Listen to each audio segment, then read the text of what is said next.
एक लड़की के सिर पर गलती से गर्म पानी गिर गया। तभी सामने रखा चाय का केतली टी पॉट अचानक हिलने लगा। जिज्ञासा में उसने केतली खोली तो अंदर खाली जगह में 2 नोट पड़े थे। उसने उन्हें सूंघा, सच में पैसों की ही खुशबू थी। वह थोड़ा हैरान रह गई। फिर उसने दोबारा अपने सिर पर चोट पहुंचाई। जैसे ही उसे दर्द हुआ, केतली फिर से हिलने लगी और इस बार उसमें कुछ और नोट आ गए। खुशी से पागल होकर वह उछलने लगी और गलती से मेज के कोने से टकरा गई। इस बार केतली से और ज्यादा पैसे निकल आए। ऐसा लग रहा था कि जितना ज्यादा दर्द उतने ज्यादा पैसे। यह समझते ही वह पागलों की तरह खुद को चोट पहुंचाने लगी। जब शाओ शुआई घर लौटा तो घर बिखरा पड़ा था और शाओ मेई घायल हालत में बिस्तर पर थी। उसे लगा कि शायद घर में कोई मुसीबत हो गई है। वह उसकी चिंता करने लगा, लेकिन शाओ मेई ने उसे जोर से मारा और कहा कि वह जानबूझकर खुद को चोट पहुंचा रही है क्योंकि केतली दर्द के हिसाब से पैसे देती है। शाओ शुआई को पहले यकीन नहीं हुआ। उसे लगा कि शाओ मेई ने पहले से पैसे रख दिए होंगे।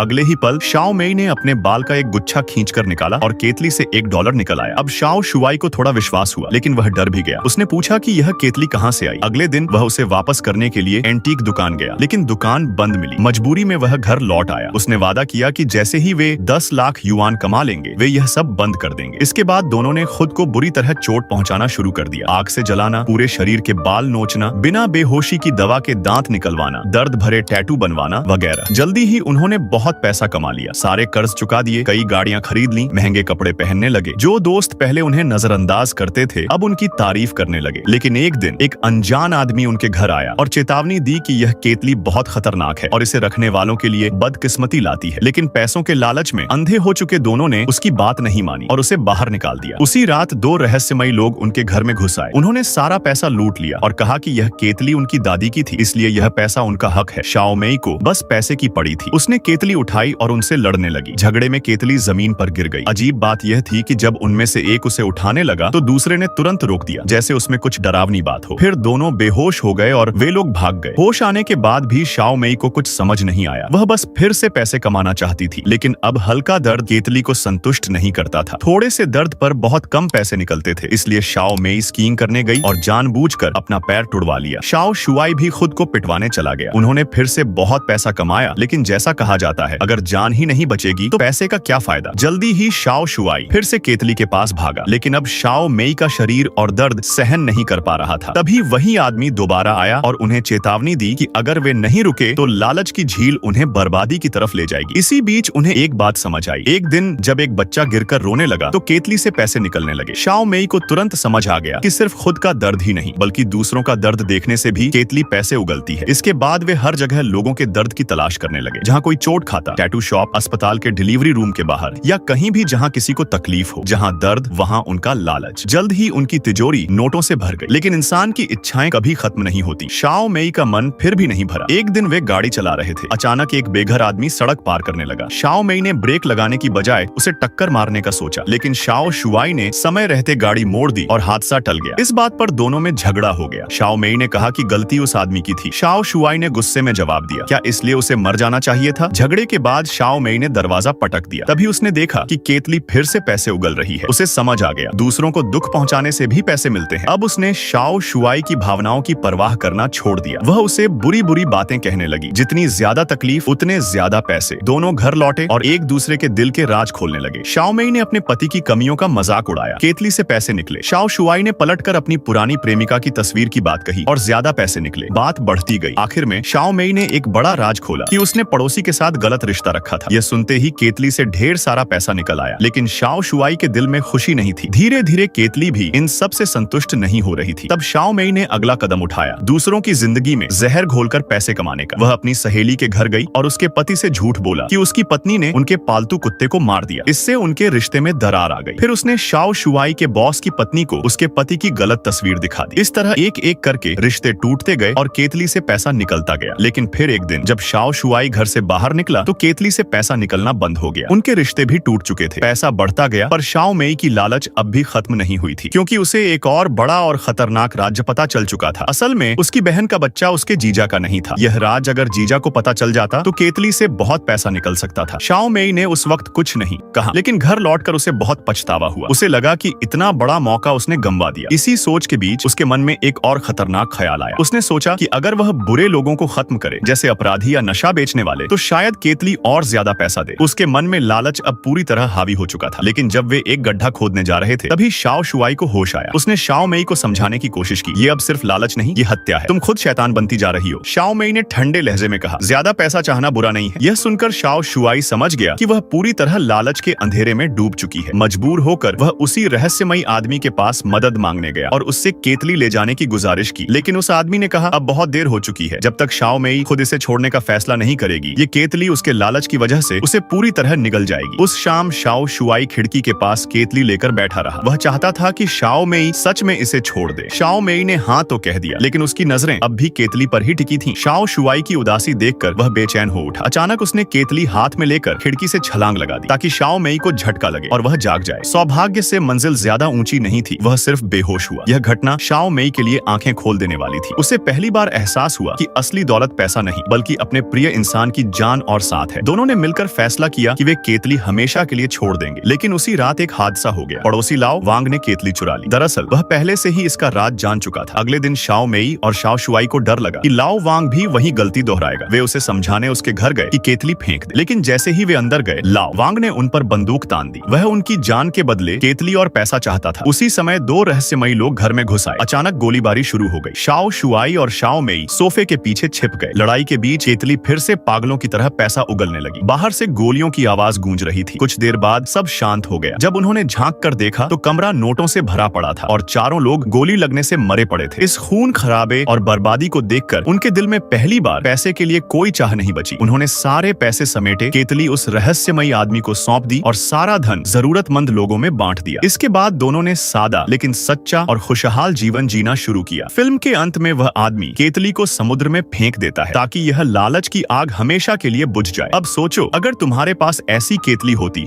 जो हर दर्द, हर झगड़े और हर बुरे काम के बदले पैसा देती, क्या तुम अपने अंदर के लालच को रोक पाते? क्या सच में 1 करोड़ कमाकर रुक जाते? या फिर इंसान की चाहत की तरह तुम्हारी ख्वाहिशें भी कभी खत्म न होती?